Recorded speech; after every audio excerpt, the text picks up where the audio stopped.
Donald Trump is having a major meltdown this morning. Starting at 4 a.m., he posted this photo of himself where he's holding an AR-15 style rifle with AI images of explosions in the background in Iran. And Donald Trump writes, "No more Mr. Nice Guy," of this AI photo of himself with this AR-15 style rifle. And then he writes, "Iran can't get their act together. They don't know how to sign a non-nuclear deal. They better get smart soon!" Exclamation point. Oh. So MeidasTouch just caught Trump posting disturbing AI images of himself with assault rifles while threatening Iran. This isn't normal presidential behavior. This is happening during active military conflict with serious diplomatic consequences. We're breaking down how his social media meltdowns are undermining actual foreign policy. Donald, are you going to try to win this war based on memes? Are you going to win this war based on social media posts? I'm sure it's making Iran very, very scared. Here's what Iran is warning this morning. Exactly right. Modern warfare requires sophisticated intelligence, coalition building, and strategic thinking. Trump's treating a complex geopolitical crisis like a Twitter beef. Meanwhile, Iran's military leaders are making calculated threats about unprecedented action. That's the language of serious escalation, not memes. Iran has warned of unprecedented military action against continued U.S. seizures of Iran-linked vessels, state-run Press TV says, citing senior Iranian security sources. As I reported earlier this morning, Donald Trump's plan, as he has told his aides, is let's just prepare for an extended blockade indefinitely. Let's just extend it however long until, something happens. This reveals Trump's fundamental strategic weakness.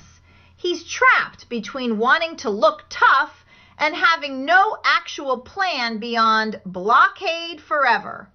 That's not strategy. That's just hoping something breaks in your favor while Americans pay $4 a gallon at the pump. Donald Trump doesn't want to escalate with ground forces, nor does Donald Trump have the capability or willingness to negotiate with Iran and actually make concessions. So Donald Trump's plan, extend the naval blockade forever. Gas prices continue to rise in the United States. Something catastrophic happens, and then Donald Trump will blame whoever, as he always does. This is classic Trump governance.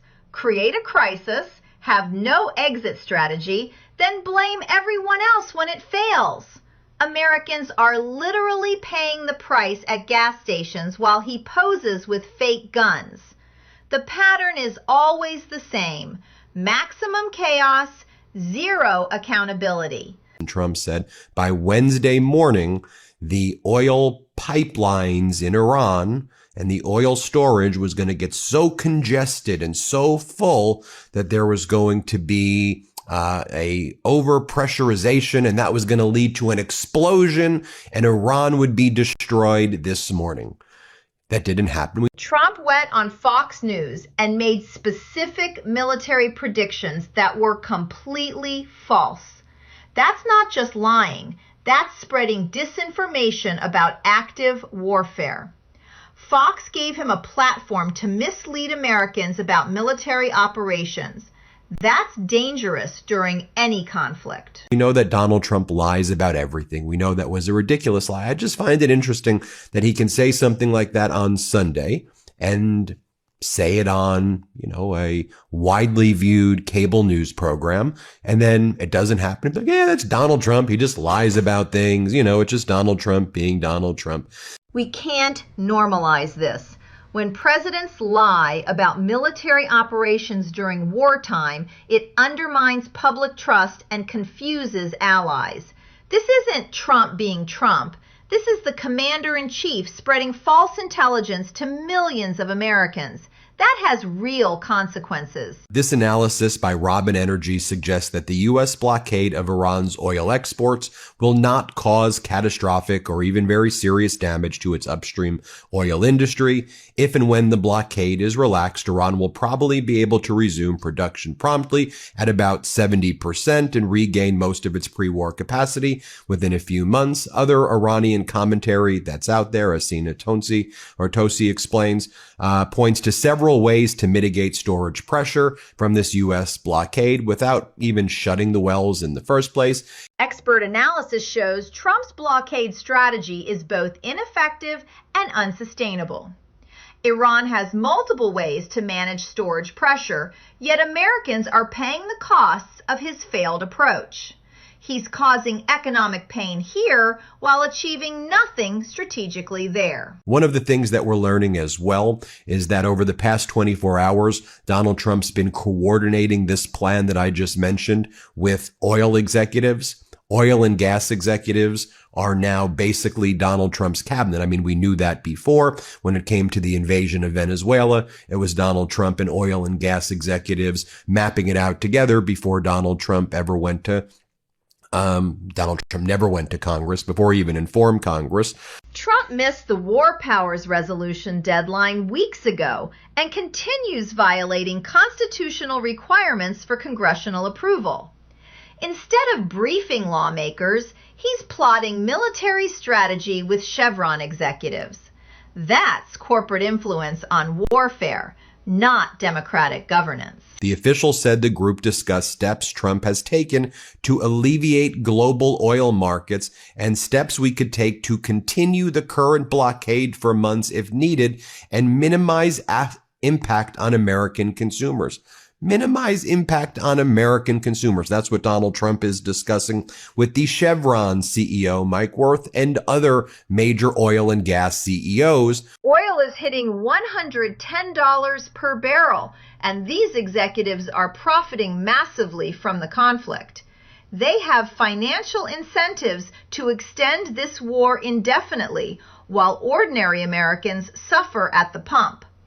Trump's cabinet is literally oil company boardrooms. We all know that consumers are not alleviated right now. In fact, gas prices continue to rise. The price per barrel of oil now is hitting $110 yet again, and the American people are suffering. But it's good to know, and I'm being sarcastic here, that Donald Trump is planning all of this out with oil and gas executives. Americans are paying $25 billion for this war, plus skyrocketing gas prices. We're funding Trump's failed military strategy while oil executives get richer. The costs keep mounting while the strategy keeps failing, but corporate profits keep climbing. And I'm sure you saw the video I did earlier today on Biden's final revenge. So you have the ranking member of the committee, Democratic Congress member Adam Smith. He asks Hegseth, how are you and Trump so wrong about Ukraine? You all said 14 months ago when you testified here that Ukraine was never going to make it, that Russia had all of the cards, Ukraine had no cards, and Ukraine had to cut the best deal it possibly could, or else it was going to be completely obliterated. You were wrong about that. Congressional oversight is essential here. Trump's team claimed Ukraine would fall in days. Completely wrong. They said Iran's nuclear program was obliterated. Clearly false. Now they want us to trust their Iran strategy? Their track record speaks for itself. We obliterated Iran's nuclear capabilities last June. So Adam Smith, Democratic Congress member Smith's like, whoa, okay. So if it was obliterated, then why did you say it posed an imminent threat? The logic completely breaks down. If Iran's nuclear capabilities were truly obliterated, then there was no imminent threat justifying this war. They can't have it both ways. Either it was a real threat or it was already destroyed. The contradiction exposes their dishonesty. She just refused to show up, and she said, well, I'm not the attorney general anymore, so I don't need to show up and testify to anything. Well, Democrats issued contempt charges earlier today against Pam Bondi. Democrats wrote the following: Pam Bondi has illegally defied our committee, skipped her deposition, and refused to cooperate. Today we have filed contempt charges. And then Democratic Congress member Garcia issued: Democrats are doing exactly what they should, holding Trump officials accountable through constitutional oversight. Bondi's refusal to testify shows the administration's contempt for rule of law. Congressional subpoenas aren't optional, regardless of what position you currently hold. In other words, Republicans are like, stop talking about Epstein, and they bring up the Clintons, the Bidens. Blah, blah. Pam Bondi is literally the person involved in the cover-up, okay? Not the Clintons. Hillary Clinton's not even in any email. No one even met the guy, okay? Pam Bondi is the person. If you don't see the distinction there, and you just think you're going to go Clintons, Biden, Obama, it's why people hate politics. We just want you to stop covering up a damn child sex trafficking ring, please. The deflection is infuriating. When serious allegations of cover-ups emerge, Republicans immediately change the subject to Clinton or Biden. Americans want accountability, not partisan games. These are serious questions about potential criminal activity being ignored for political points.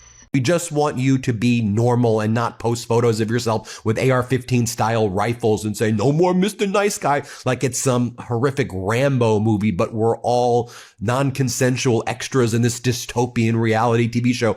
We just want to be able to afford our rent and buy groceries and live normal lives with our families and live in peace without you Trump MAGA maniacs treading on all of us. This captures the exhaustion perfectly. Normal Americans just want competent leadership and affordable living costs. Instead, we get presidential AR-15 memes and gas price spikes. The contrast between what we need and what we're getting couldn't be starker. And in a 6-3 decision, the Supreme Court struck down Louisiana's congressional map that added a second majority black district, ruling it unconstitutional as a racial gerrymander. The opinion written by right-wing fascist Supreme Court Justice Samuel Alito narrows how the Voting Rights Act is interpreted moving forward. It basically guts all of Section 2 in the Voting Rights Act, which prohibits discrimination in doing gerrymandering. The Supreme Court's logic is backwards. They're calling it racial gerrymandering to actually give black voters fair representation. This decision will encourage states to draw the most discriminatory maps possible, then claim they're just political.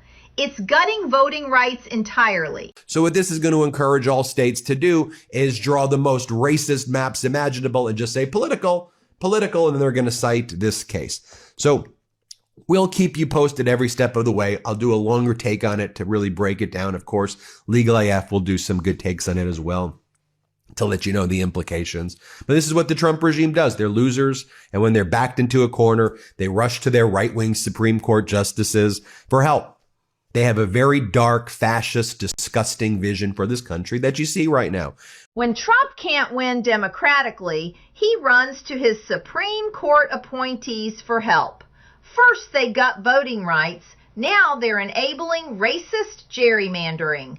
This is the same authoritarian playbook. When you can't win fair elections, you rig the system. It's really, to me, it's really a basic thing where I don't want to wake up in the morning to see the president of the United States posting weird AI memes of himself with AR-15 style rifles and AI images of a country being blown up after war crimes were committed in said country against little elementary school girls. Okay.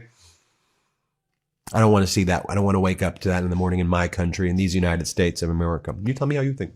Hit subscribe. Let's get to 7 million subscribers. Thanks everybody for watching. The presidency should represent dignity and competence, not morning meltdowns with fake assault rifles. Behind those AI images are real children suffering from this war. Americans deserve leaders who understand the gravity of their decisions, not social media provocateurs.